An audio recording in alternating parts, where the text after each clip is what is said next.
Warmi, Walama Bamai, Jubagali, Nora Gadigo Mujin, Gurgal Weary, Galgala Gui, Yaguna, Bariala, Banga Bujari, Gunyalum Yalum. The Sydney Opera House acknowledges the lands of the Gadigal, and we welcome you to Jubagali, now known as Bennelong Point. The Sydney Opera House honours our First Nations by fostering a shared sense of belonging for all Australians. And we pay our deep respects to the Gadigal people, traditional custodians of Jubagali. Welcome to the Sydney Opera House and enjoy the show. Good afternoon, everyone. Thank you so much for coming to Antidote. It's not a bad place to get out of the heat today, I reckon, so if you feel like hanging around, you are more than welcome. But I'm here to introduce a session about the state of America today. And it feels appropriate to be doing that this weekend because it's the Thanksgiving weekend in America, which, while not an entirely unproblematic holiday, is generally celebrated as a symbol of American togetherness and gratitude and family. But at its core, I suppose that Thanksgiving is also about the national myths that we build to describe our own character and our foundations, and the stories we create and that we tell each other that in turn create our sense of culture and identity in all cultures, not just America. But if 2020 has shown us anything, it's how fragile those myths and stories can be. So we're here to talk about what has been and continues to be an extraordinarily massive, tragic, but possibly transformative year in American history. The inequalities that were laid bare by the pandemic crisis and continue to be exposed. The Black Lives Matter resurgence and the sense of community power that has brought out. And then the election. I mean, I guess at least the behaviour of the outgoing administration has been consistent, but it's going to be like everybody is watching, and I think still the world is on some kind of tenterhooks as to what might happen over the next few weeks before the transition. So, is the United States entering a new chapter, or are the problems simply too entrenched? And to talk about this today, I'm incredibly pleased to welcome two people who are uniquely positioned to bring this to an Australian audience.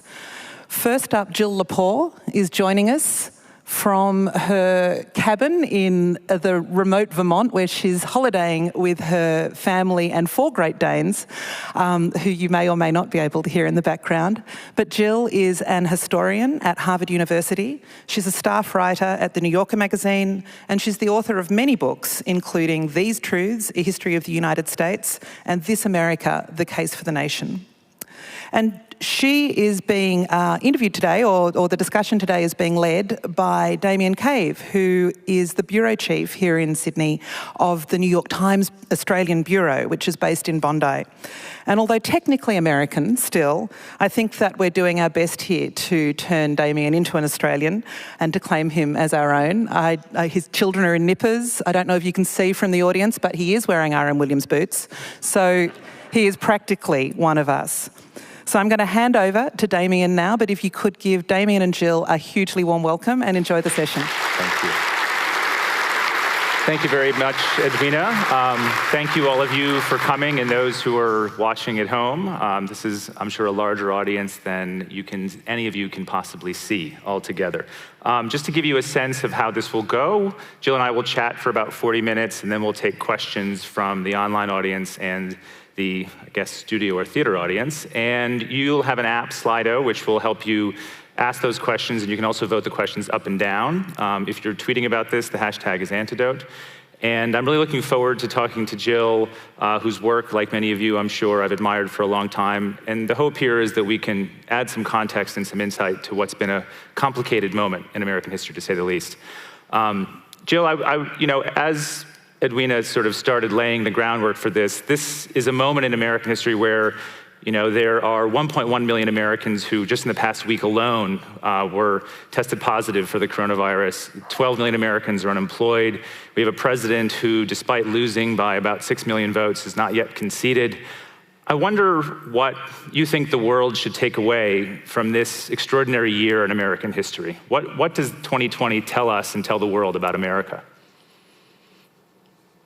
Well, first, thanks so much. It's lovely to be here with all of you in this distant way. And Damien, such a treat to have a chance to speak with you. I think we still do not know. I think the incredible uncertainty of the moment is its own kind of meta story. I've been really fascinated to see how desperately ordinary Americans are tracking our day-to-day experience. I think most of us here in the U.S. have a kind of meta experience of being out of time somehow. I mean, you turn on your phone in the morning and you see the COVID numbers would be the first thing that you see, the chart that is available, and it's going up and up and up right now. It's a terrible crisis, much higher peak than we experienced here in March and April when the coronavirus pandemic began. Our daily news stories are still about election numbers and the continuing battle of the Trump campaign in court. We still, not a day goes by that there isn't, yet another story about policing across the country. And those reports, too, are often driven by quantitative reporting. So I think many of us have a sense of, maybe more than at any other time in history, of living on a timeline in which, this is the year you were born and this has been your life thus far. And 2020 is just everything's kind of off a quantitative cliff. Where we go next is how we will make sense of where we have been at this moment. But that sort of desperate need to make sense of this moment is really itself its own weird experience. I, as a historian, I have never known a moment in time when people were so deeply conscious of living in a moment in time. Right, or living in a moment in history, I suppose, too. It's interesting because I think for the perspective from Australia and from a lot of parts of the world is that this is a period of accelerated American decline. A lot of Australians I talk to, they look at me with great sadness in their eyes, and they want to know what the hell happened to America. I mean, as I've often said, I'm sure you've said too, what you're seeing now is the product of a lot of things that preceded this president and lots of other things too. Is there a moment when, if in fact this is a period of American decline, when it would have started, or what are the factors that have been building leading up to this moment where we're living on this timeline? Mm-hmm. Yeah, well, I think it's a cuspy moment because we don't know where we're going. I mean, if Trump had been reelected, the decline argument would have been easier to make. We are now looking at a possibility of a kind of restoration of at least a functioning federal government and a federal government response to the pandemic. People are just clocking off the days on their calendars to that inauguration of Joseph Biden on January 20th, 2021. But historians would, I think, generally say that the moment that we're in now really began in 1968, really the course of my lifetime. And it's not, looking at it, you would say, well, there's tremendous American growth and economic growth and triumph, the end of the Cold War. I mean, we could think about a lot of markers, the go-go 1990s. Sort of economically, you can think of national economic growth.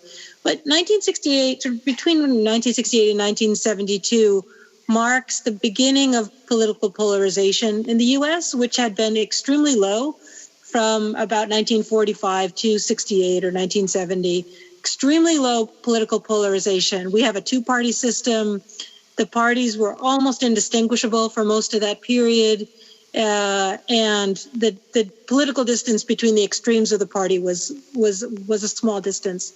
Political polarization began rising right around 68, which contributes to decline. I mean, well, this is not in itself a problem, right? We could talk more about why polarization is a contributing factor to decline, but I would argue that it has been. And then income inequality in the U.S. has been on the rise since about 1968, which marked the end of the expansion of the powers of the federal government that began in the progressive era through the presidency of Franklin Delano Roosevelt in the 1930s and what we call FDR's New Deal, which is, our version of a sort of social welfare program, through Lyndon Johnson's Great Society program in the 1960s, which really ended in 68 when Johnson said he wasn't going to run again and Richard Nixon was elected. So if you think about that moment, about 50 years ago, income inequality begins to rise, political polarization begins to rise, and those two factors together account for an enormous amount of political dysfunction in the United States. The growth of, we essentially live in a plutocratic society at this point, and increasing dysfunction of the party system. So I would say this moment, it's easy to say this moment began in 2016 with Donald Trump, and I am sure from the outside, in many ways it looks that way. Partly because of the sparkliness of the Obama years, but I think that if we want to think about it in a comprehensive historical way, we begin in 1968. Right. And in terms of some of those factors you mentioned, whether it's inequality or partisanship, I think for a lot of people who are watching the same charts that you are in terms of the coronavirus, there also appears to be this almost militant individualism that has emerged. I mean, do you think that's related to the partisanship and to the inequality, or is that a cultural thing that has also maybe run its course and gone too far as well? That waxes and wanes in the United States. And it, of course, has been a source of great vitality in the United States as well. This is a country that has a twinned tradition of a kind of quite freewheeling individualism and a tradition of republicanism, of a sense that we belong to a community, that we take care of one another, that we cast our votes in the interest of the public good, that we have a democratic obligation to seek common ground. Those traditions have always coexisted. I think it is arguable that it is really the kind of unchecked individualism begins with Ronald Reagan's presidency in 1981. Reagan and the new right that came to power with Reagan, or that helped to bring Reagan to power, had a commitment to individualism that was for the sake of deregulating the economic sector and embracing a kind of free market strategy that was really just a kind of cockeyed economic harebrained scheme that well, I think like earnestly embraced by many people who believe it, turns out to just be very bad economic policy, right? But it really snowballed into something broader across the culture. It drew on, many strands of, I think, a very healthy individualism that has been a real spur to American ingenuity and innovation, and creativity in the arts and in literature, in engineering. That kind of individualism has been a real source, just a vein, like a mineral vein of vitality in the United States. But it's just kind of a mess now. So that too has different origins. But what's interesting about the kind of 1980 to 2020 era is how unsuccessfully people on the left answered that, right? There's really never been a full-throated response to Reagan-era individualism that said, do you know what? Good on you, but here are our community interests, and here's why they're not served by you doing what you doing you all the time. It's the weakness of the liberal and progressive response, I think, that we haven't, as historians, accounted for nearly as well. Yeah, it's interesting. I mean, Trump, I think this is partially why people see so much individualism. I mean, he seems to be this, the apex of American individualism, who's literally only out for himself and is pretty blunt about that. Do you think that he will actually have been the high point of that sort of toxic individualism? What do you think his legacy will ultimately be?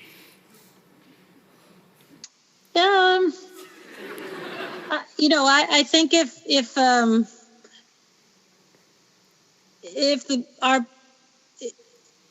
our democracy can't repair itself, his legacy will have been that he broke America. Right? Right. Like that will be kind of on him, right? Like every single thing he did ate away at or broke the bones of or sucked the marrow out afterwards of a fundamental institution that holds a country together. And he wouldn't have been able to come to power without most of those things already, being pretty well sprained and weakened. So it's really not all on Trump, but it kind of, if you just can't know until you see where it goes, right? Like if it breaks, then he broke it. I mean, I like the title of... If it's fixable, then he didn't break it. I like the title of most marrow-sucking president in American history, so maybe we can start with that. I mean, it is interesting. I mean, as you said, this has ended up being a 4-year presidency. An 8-year Trump presidency would have been a very different thing. Biden, though, has an enormous challenge. I mean, as you said, a lot of these institutions, a lot of these things were sprained previously. What do you think we should expect from him? What's a reasonable expectation for this next administration, given what we've just seen? Yeah, I think it's actually a challenge for Biden that the powers of the presidency have been so wildly expanded. The presidency was never meant to have the kind of power that it now has, both in terms of real power, beginning with, the veto power wasn't really part of the presidency. Like we could go way back and look at the accretion of powers that presidents have assumed, ruling by way of executive dictate instead of, suggesting legislation that goes through Congress. But also culturally here. And this is among the reasons Trump got elected in the first place. Like Trump became a celebrity in the U.S. in the 1990s during the Bill Clinton Monica Lewinsky scandal. If people remember that, when Clinton had an affair with a young intern.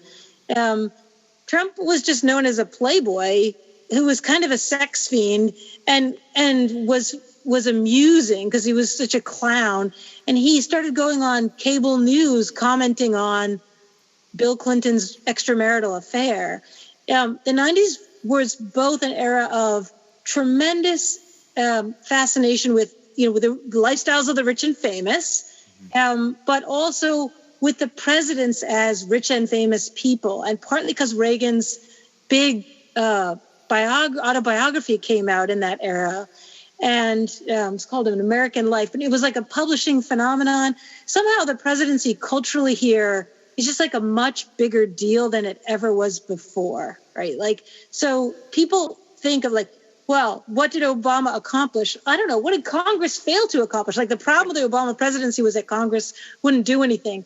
So for Biden, unfortunately, no one has walked that back and said, the president doesn't actually control the economy. Like, you can't take credit for the economy as a president, and nor can you really take the blame. But it's kind of, it's been an unanswered change, both culturally and in terms of real power. So what I think most Americans won't understand is how difficult it will be for Biden to accomplish anything given the Senate. Even if Biden, there are 2 seats in our 100-person Senate that have not yet been taken, and we won't know for several more weeks whether those will be Democrats or Republicans. But the obstruction of Congress and the inability even of the House of Republicans and Democrats to work together means that, all Joe Biden can really do is propose things and sign stuff that comes to his desk if he agrees with it. Well, and he can use a lot of executive orders to do what needs to do. Right. I mean, the celebrity he can use sort a lot of of executive doors. It adds a ton of pressure, but not a whole lot of sort of power and ability to do more than just sign executive orders, I suppose, right? Right. I mean, and a lot of what he'll do in the first few days is just issue executive orders that undo Trump's executive orders. Trump signed executive orders that undid Obama's executive orders. Obama, from day one, signed executive orders that undid Bush executive orders. Right. That is among the deformities of our politics right now, because Congress has been so gridlocked because of party polarization. That's one of the reasons it's responsible for American decline. But one thing that's actually interesting about party polarization that might not be obvious from the outside, when you think about it, conservatives don't want government to do anything, right? Like, they want to not do anything, whereas liberals want to pass laws that, provide pandemic aid or provide federal government assistance in the distribution of the vaccine when, God willing, it becomes available. Conservatives don't want to do anything. Liberals do need to pass laws. So when there's gridlock, it only benefits conservatives. Do you know what I mean? Like, it's not like gridlock means nobody gets their way. Gridlock means conservatives get their way. Right. It's interesting, too, because going back to your point about the 1990s, I sometimes wonder if the end of the Cold War was the beginning of a period when American democracy didn't need to do anything to show that it was worthwhile, either to the public or the world. So if 1968 was one starting point, do you think that the end of the Cold War could also be a factor in, democracies all around the world have gotten weaker since then? Yeah, I think that's the case. I also think that it had provided, the Cold War was the enemy that the United States knew. It provided a kind of comfortable, you could sort of outsource tribalism, right? Americans could be sort of busy hating communists. Right. In 1991, leading conservatives said, the Cold War isn't really over because now we can just continue this, but against liberals. We will just take the ideological battle that we've been waging against communism and use it internally, domestically. Instead of having to, fight a foreign adversary ideologically, we will fight our own battles domestically with that same fervor. And so the kind of drumming for war against liberals, like this was the 1990s in the US, we talk about the culture wars and the history wars. Everything was at war with itself. And a lot of the amping up of, in the extension of that polarization came about in the 1990s. It came about over these, the issues of guns and abortion, which had been politicized beginning in the 1970s, but became hyper-politicized in the 90s. And, I have argued that, what happens is sort of polarization is built by hand, phone calls, postcards, knocking on doors. But, with the opening of the internet and then with social media, it's automated. We basically have built an automated polarization machine. And so even people who would like now to stop that machine can't. It's on autopilot. Like, you can't, there's no pilot left in the plane, and the thing's on autopilot and it's heading into a mountain and nobody can do anything about it. That's how our politics feels. Right, and that's what Biden's big challenge is, right? Is he's someone who's trying to say, hey, we're not fighting each other, we're fighting the virus. But I keep wondering if that, how many Facebook news feeds is that even going to show up in?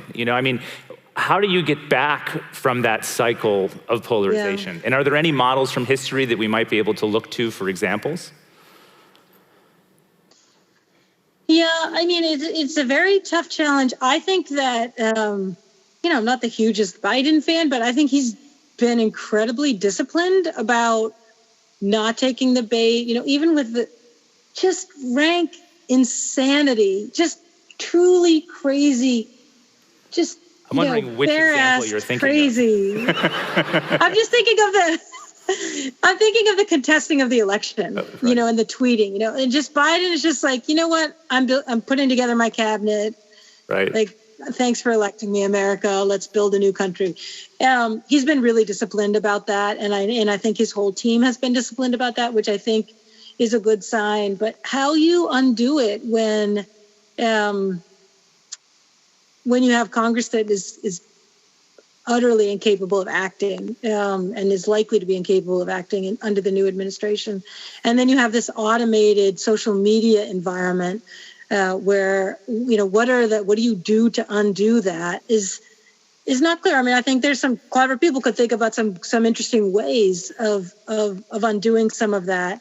I think that he will earn an enormous amount of goodwill if he oversees and his administration oversees an effective rollout of the vaccine. Yeah, I mean, it's interesting because I think, is competence sexy enough to work, right? I mean, that's a little bit of what he's testing. Yeah, and I think it will get him pretty far. So I would be cautiously optimistic that as terrible as the public health situation is and as tragic as it is, especially thinking of the numbers of people who will die before that vaccine is available, and the numbers of people who have died, on top of, given the malfeasance and basically criminal negligence of the Trump administration, I think it is a real opportunity for Biden to say this is a thing that government does and is. Like this is why we have a federal government. And these are the kinds of actions that we can do well and have done well. And I think that could earn him a tremendous amount of goodwill. So if that goes well, which, for 1,000 reasons it needs to, I think it's possible he could have a reasonably quiet 4 years. And that's the most anybody could ask. I think that, right. Demands that he restructure the economy, solve racial injustice, reform the criminal justice system, and end climate change. He's not going to do those. He's not going to do those things. If he could stop those things from getting worse, that would be a triumph.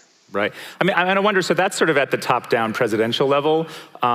There's also a question of kind of what needs to be done at the American community, everyone where they live level. You've written some interesting things about how in the 1930s there were a lot of people who, held forums about democracy, who somehow got engaged with democracy in a different way. Do you see any of that happening, or what would you think could happen at that grassroots level that needs to happen to bolster a sort of revival of democracy, if that could happen? Yeah, I think the 30s is the best example, partly because radio, we forget and think of radio as, maybe in this sort of twee way, but radio was explosive with regard to the proliferation of propaganda. Of course, like radio is essentially necessary to the Third Reich in Germany. And in the U.S., there were a lot of demagogues on the radio. There was a lot of calls to fascism that you could hear. You turn on the radio in the United States. It was the first national form of communication. Houses were wired, even in the rural countryside. It was a big part of FDR's administration to make sure that the rural parts of the country had electricity, and with electricity, they got radios. Americans began to fear that as democracies were falling all over the world, that American democracy was equally fragile. The incredible suffering of the Great Depression suggested to some people, certainly to strong men in weak democracies in Europe, that the only solution was to take the powers of a dictator. The only solution to the dire economic situation, where you're going to have like a Congress that's going to waffle and be difficult. You just take on the dictator, just dissolve parliament or your legislature, take control and have a state-run economy. whether that brings, either that's fascist or that's communist.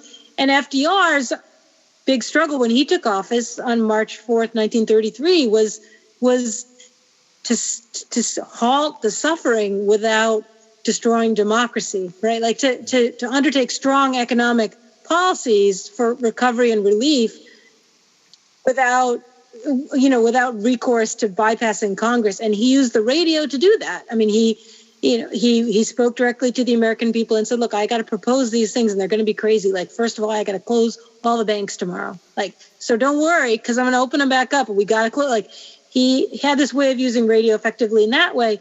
But then in this bigger cultural way, as you suggest, given the divide among Americans, there were all kinds of interesting radio experiments that were about trying to hold a national community together, or even local communities where there were great political differences, through there were, for instance, there was a radio show called The Town Meeting of the Air, where in a big lecture hall in a big city, a stage would be filled with 4 speakers on you say the issue was like, should the United States have national health insurance? Big issue in the 1930s.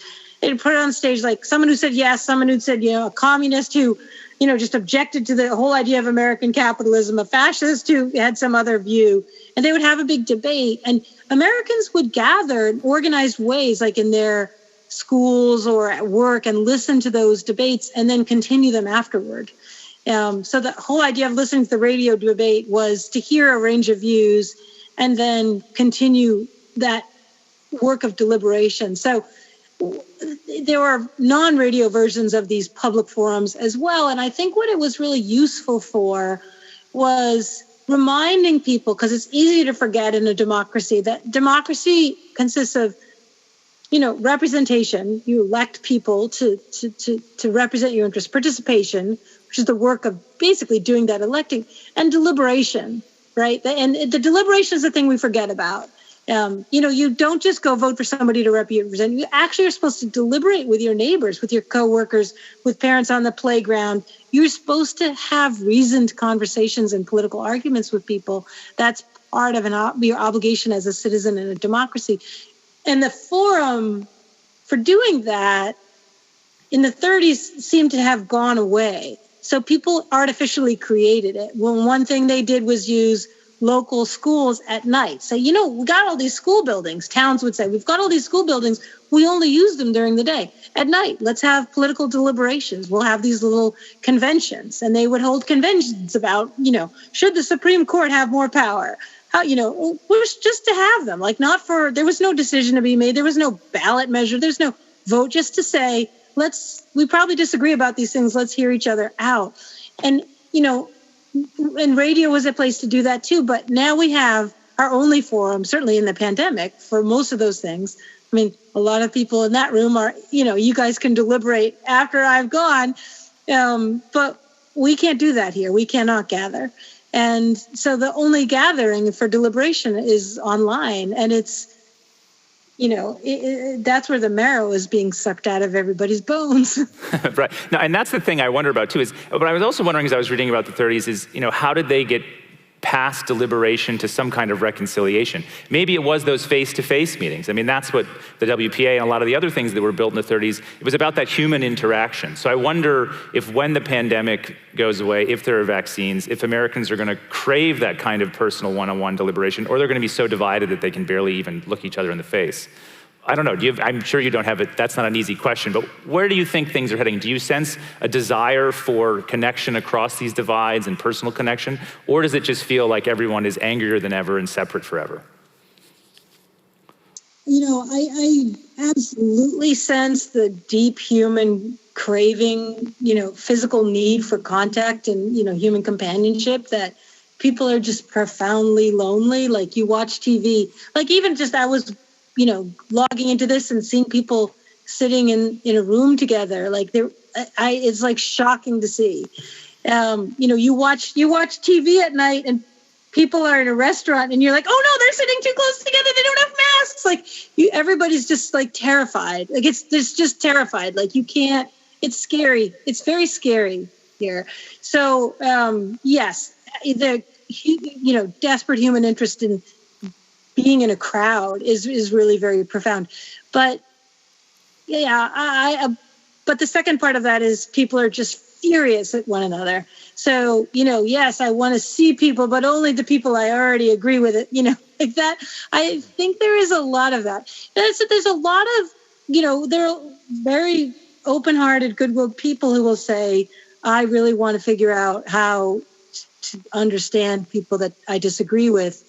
There isn't really a forum for them to do that. Yeah. I was going to say, does it take practice? Do Americans need to relearn how to deliberate? Is that sort of one of the fundamental things that Biden needs to figure out a way to do, is help Americans learn how to deliberate again? Honestly, I got to say, the Senate doesn't even deliberate, right? Like, it's our one deliberative body, right? Like, if you've probably covered the Senate, like, I actually think, like, it isn't Biden. It's not between Biden and, like, hundreds of millions of people. It's like, okay, people on CNN on a panel should stop basically calling each other assholes and actually have a deliberation about something. We're like reasonable people, like people that you're being paid to go on CNN. Don't act like an idiot. Don't just act like a clown. Like, maybe reveal what it would be to act like a citizen and just not that everybody is terrible on. I'm just picking CNN randomly, but like, what about media organizations that are themselves offering an opportunity to see a panel of people who disagree with one another, What about those organizations? So why are those editorial rooms not people sitting around saying, you know what, the country's really screwed up right now. We're probably contributing to it. Okay, I know we've contributed to it. How could we contribute to a remedy? Or, why doesn't the Senate, instead of, how the Senate works is, no one's ever in the Senate. They don't have to ever go in there except to go on C-SPAN, which is our like Senate TV, and read a speech that they didn't even write and that they're reading for the first time out loud to a camera, and then go back and, raise money in their office. Like, why doesn't the Senate say, you know what, we should really go back to deliberating? I don't think it falls to, my aunt and my cousin to figure out how to talk better together over the dinner table, when if they're going to put on the TV or watch C-SPAN and watch this, like, can't people who have a position whose job it is to deliberate do a better job so that they can be better models for everyone else? Because the only people who are really doing that job are school teachers, public school teachers, who have a huge commitment to civic education, to getting kids in a room. I mean, starting in nursery school, kids are like, let's make a rule for how we'll conduct ourselves here in our nursery school. And, you go to school all day and you're taught how to behave decently to one another. And then every other part of American life involves people being horrible to one another. So, school teachers should get all the credit, and everybody else should model their behavior after school teachers. Very nice. And they should open them up again at night, possibly, too. Why not expand it and get returned to the 30s? I'm curious. I mean, yeah, right. you just laid out, a whole bunch of the things that clearly drive you crazy. But I'm curious, when you do wake up at 4 in the morning and you think about the country and the world, and I'll get to the hopeful bit in a second. But first, like, what are your deepest fears for American democracy and for the world? Like, what are the things that keep you up at night most?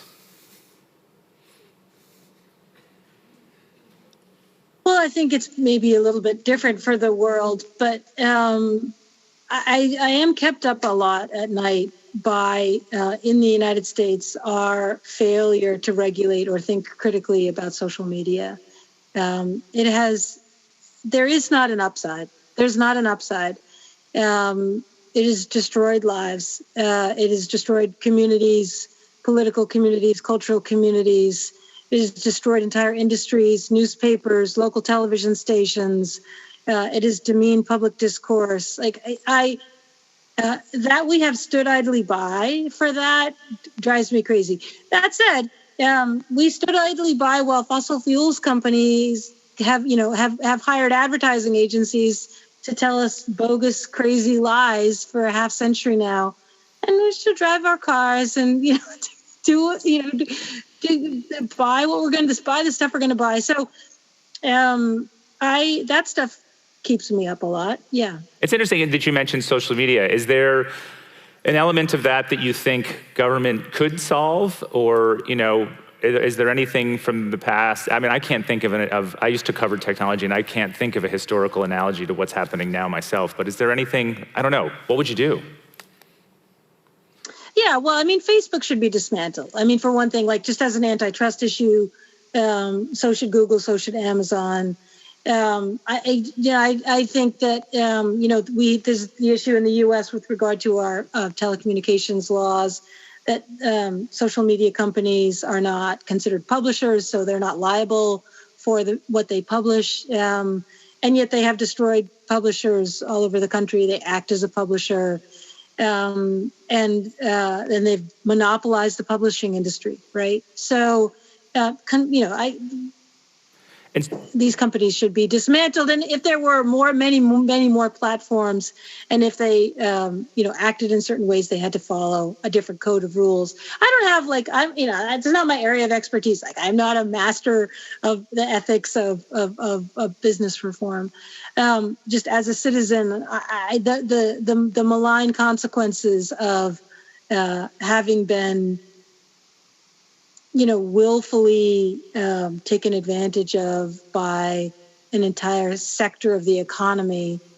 I think the fossil fuel analogy is pretty apt.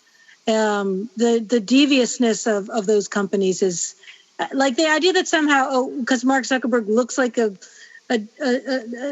confused child, we should be sympathetic with him. I mean, he's a crazy megalomaniac. Like, we should not be sympathetic.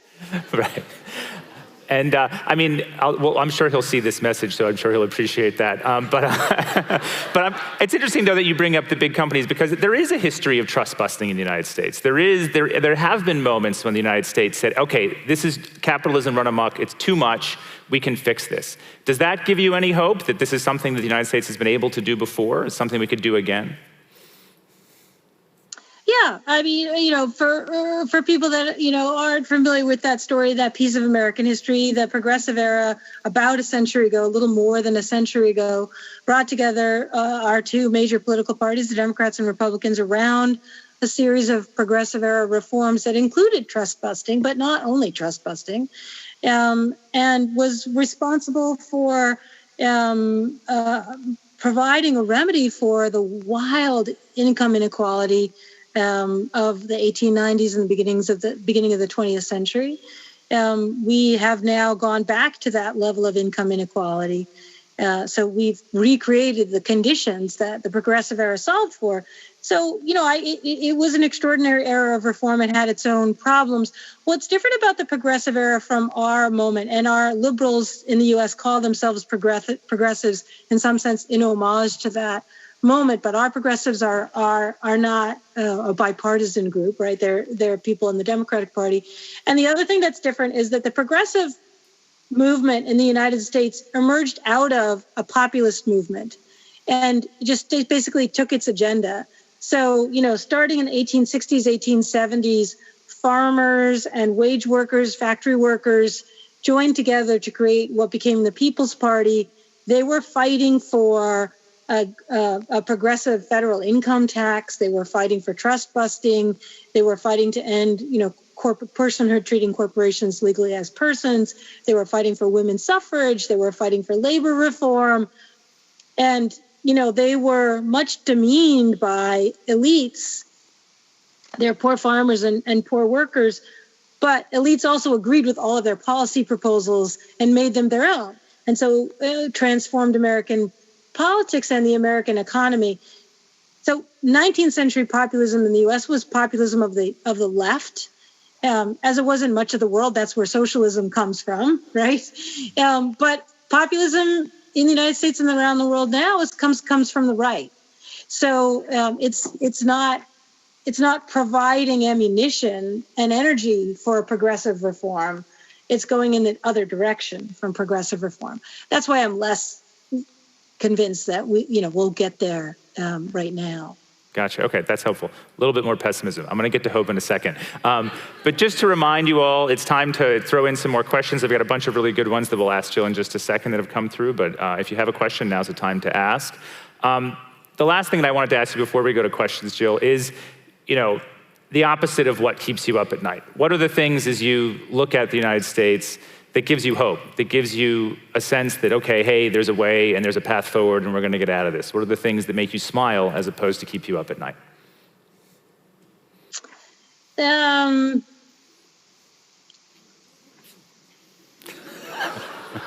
That's a harder question. Even that's a sad thing, that it's such a hard question. No. No, I mean, my students, I teach a class where it's all kind of all of American history in one semester, and they have to deliberate each week because I'm trying to cultivate deliberation. And they haven't given up, and their whole lives have been this in a way, They don't have really a before, not just a before the pandemic, but, a before this era of, if not American decline, American aimlessness, I think would be a fair characterization of the United States since 2000, with the exception of the global war on terror, which I think there's much to criticize there, but it was its own sort of weird aim, I guess. I think that young people have a much better sense of what the consequences are when an entire generation screws up. And in the U.S., it's really, Damien, I'm guessing it's our generation that screwed up, right? We are the ones that came of age in the kind of Reagan, me decade, the go-go 90s, and kind of watched the house burn down and said, well, it's okay, I'm doing fine. And that's destroying the country now. So they know that. And I think they have a keen sense of obligation. It shouldn't come to them. It shouldn't fall to them. That shouldn't be something a whole generation inherits. But in the way that, actually, David Gergen, the very prominent presidential aide and White House commentator, visited my class this week, and he said something that I agreed with. He said, what was responsible for the great presidencies of the middle decades of the 20th century was the humbling and the suffering that all of those presidents experienced during the Second World War. The sense of the necessity of sacrifice to stop something evil in the world, and the cost of that, and the difficulty of that, and the courage that it took to go out, and fight in that war. And he said, he thought that young people today here, where there is a tremendous amount of suffering that I think is probably invisible, that kind of hardening and morally clarifying experience is the experience that these young people are having. Interesting. That actually segues pretty well into the questions. There are a bunch of questions about individualism and a bunch of questions about electoral college stuff. We'll start with the individualism stuff. To your point, one question from Isabel is, it seems that Americans value the concept of freedom above collective good. Do you agree?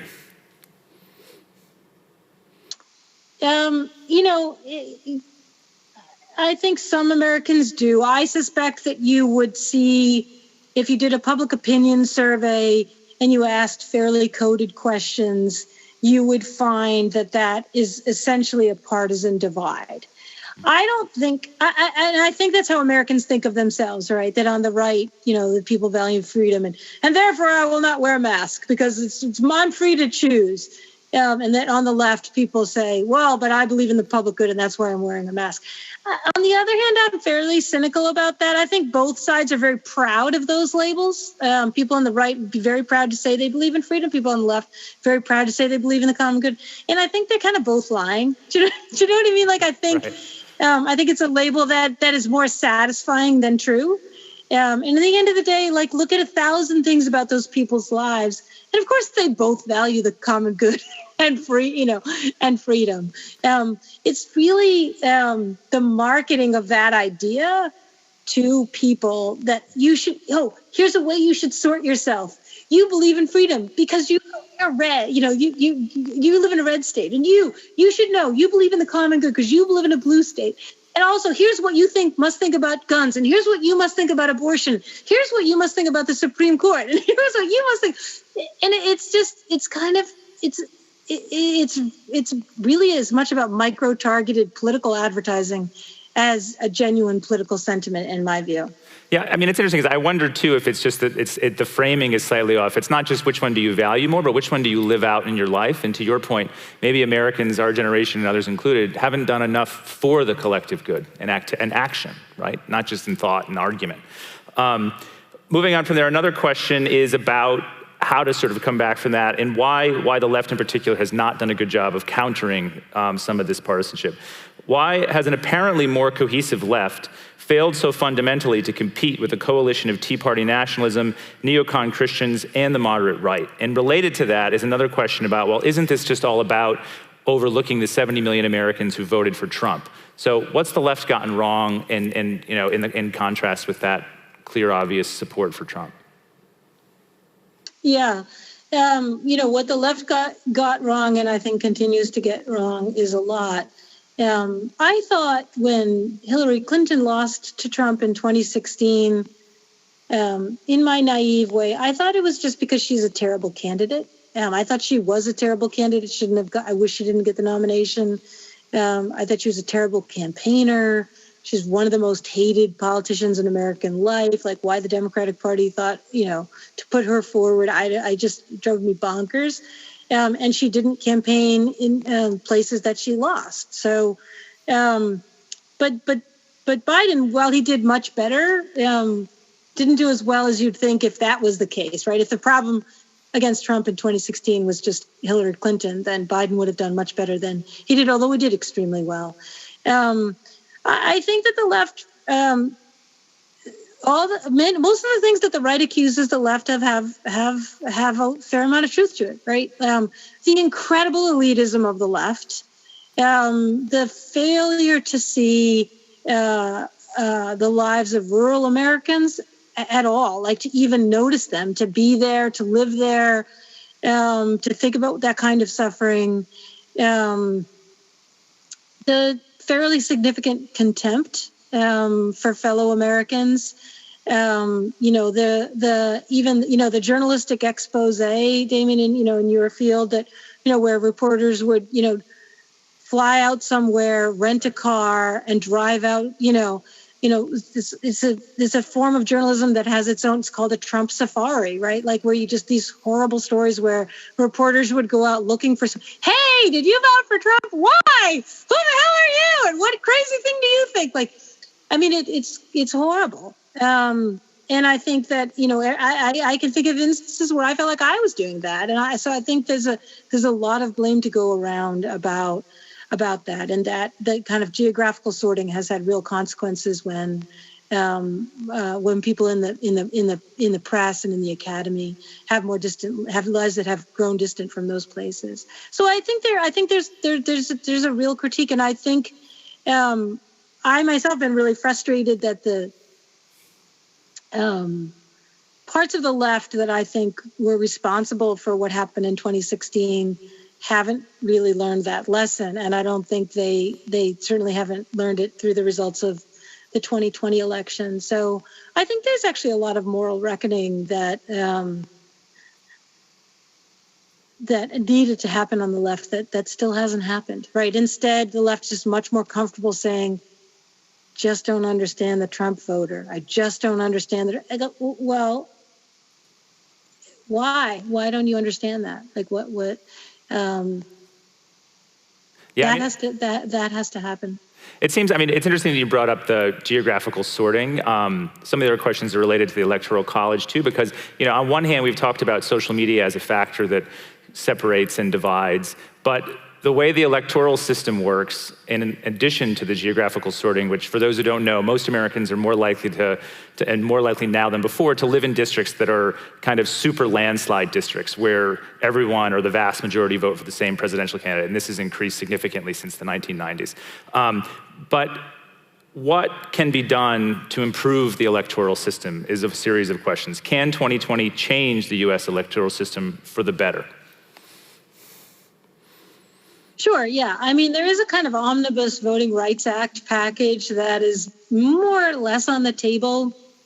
There's a lot of talk here, calling it the John Lewis Voting Rights Act in honor of John Lewis, who died this year. That would address some of the voting issues. But I think that some of the received truths on the left have been revealed to be just flat out wrong, right? It was always the case that the left always said high voter turnout will only benefit us. We've had the highest voter turnout in this election in basically a century. Biden won, but Democrats lost tons of seats. High voter turnout did not square. That turns out to be wrong.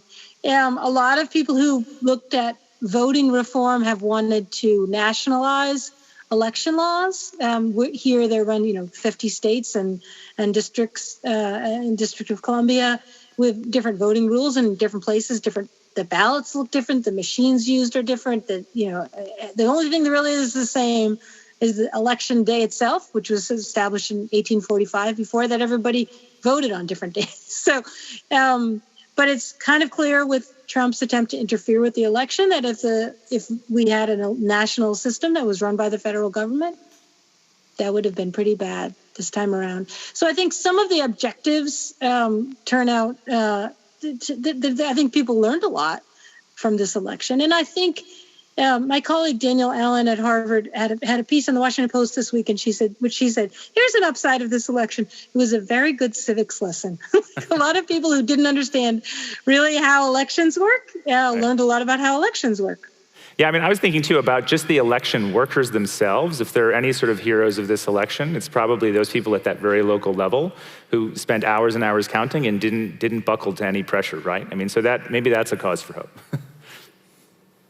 Oh yeah, absolutely. I mean, there's enormous courage day to day, all across the country. I mean, I was shouting out school teachers for really good reasons, but the people are putting their lives on the line every day to treat people who have COVID. People have really went and counted votes in crowded rooms at a danger to their own health in order to make sure that votes were counted. Like there is a lot that we will look back on and be aghast at, and is so grateful for. Related to that, I mean, this is sort of a question, I think this is a question that a lot of Australians feel is looking at it from afar, and this is the one that has the most upvotes. On a scale of 1 to 10, what is America's fear level pertaining to civil and democratic breakdown? I think it's pretty high. This is why I wrote the essay about the 1930s. In the 1930s, you really couldn't crack open a magazine or turn on the radio without someone saying, does democracy have a future? What is the future of democracy? How shall we save democracy? And it's exactly like that now. Like you can't turn on the radio or open up the newspaper or, pull a magazine out of your mailbox without it. Just the whole conversation is, what is the future of democracy? So I think it's very, very much on people's minds. There are a lot of really good proposals that are out, suggestions that have been made. I think, though, if history is any guide, if Biden is inaugurated, he's able to we're able to roll out a vaccine in early spring, slowly and effectively. People are so exhausted of examining the entire nature of our federal government and our system of local government and our healthcare system and dealing with remote schooling. Everyone's just going to want to say, let's not think about the Electoral College right now. Let's not think about democratic reform. Let's not think about how do we talk to our neighbors. I just want to have friends over for dinner and go to a movie. Like, I think the desire to just, if we could get back to normal pandemic-wise, the desire to just take all the stuff that people are super worried about and really fearful of, including, civil unrest. I think a lot of that stuff people are just going to want to put to one side. And I would say, I sadly, very, very sadly would say, I think that a lot of the Black Lives Matter movement, energy, incredible energy and enthusiasm and support, really widespread bipartisan support, was deep and profound, but I also think that weirdly there's a certain population in the United States that was really supportive of that movement, but the desire, that kind of return to normalcy craving is in some ways going to interfere with it's going to slow some of that momentum going forward, would be a fear that I have. It's interesting. I mean, that sort of speaks to what gets lost by Americans' desire just to get back to normal, and just how exhausting this moment has been. There are a few questions around that in relation to foreign policy, but I'm going to broaden it. I mean, one of these questions is, Trump put on a trade offensive against China, which no other US president dare try. How do you think Biden will shape US-China trade relations in his term? That's a very particular question, but I would like to just broaden it to both with foreign policy and with domestic policy. This may be the last question we have time for. What's lost by what America has just gone through for the past 4 years? The energy that's been sapped, all that marrow sucking from the president in the White House. What are the missed opportunities that we may never get back again? How will this really have changed America over the long term?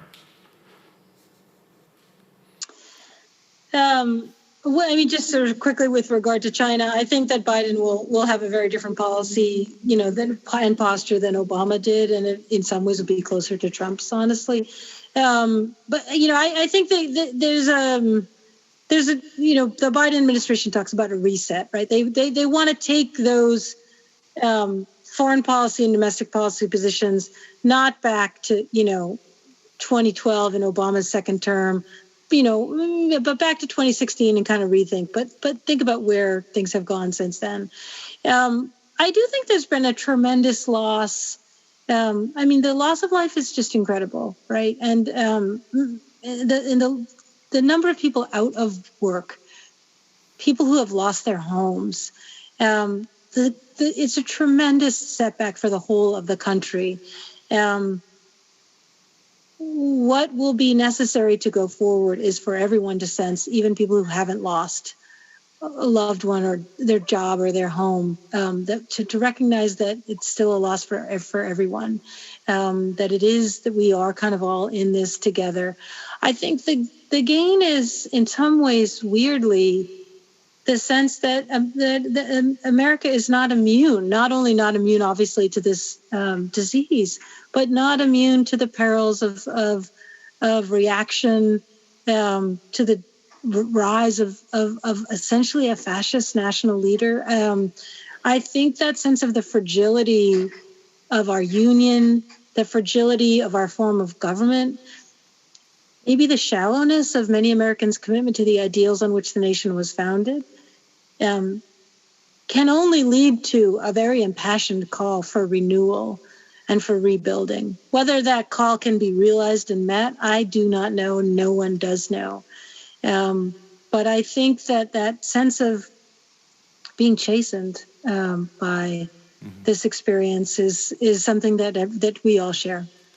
Humility. Humility is something that you don't often hear as a word to describe Americans. Last question for you is, in addition to humility, as you sort of look forward to where this is all heading for America, what are some of the other characteristics that you could be the rebuilding of American patriotism, American sense of unity? What are 5 characteristics or words that you would love to see as a part of America's future? I think that the United States really does have a tremendous capacity for ingenuity and could assume a real leadership role in terms of innovation with regard to climate change, which would be something that people would be across the country would be proud of. 2020 at the very beginning of the year was going to be the year when no one could any longer deny that the climate was changing. And that does seem to have been the case. It's just that then people instead denied that we were experiencing a pandemic. But I do think pandemic begins to recede. The opportunity for Americans to kind of step up and say, we have a particular obligation to lead here, because we bear a particular burden of responsibility here. I think that could be an incredible, we haven't had, this moonshot or whatever of the 1960s, the John F. Kennedy administration's, plan to go to the moon, just, win the Cold War in space, whatever, a little crazy. But this is a kind of shot that these things can be done, right? Like there are technologies that can be developed. There are programs that can be initiated. That's what I would most like to see America do for the world and for the United States. Very good. Well, with that, Jill, thank you very much. If everyone could just give Jill a round of applause for her insight, always helpful, and thank you. And thank you to all of you for your smart questions and your attendance in a theater that I know Jill would love to have been in, especially given the limits there. Thank you again, Jill. It was a pleasure. Thank you.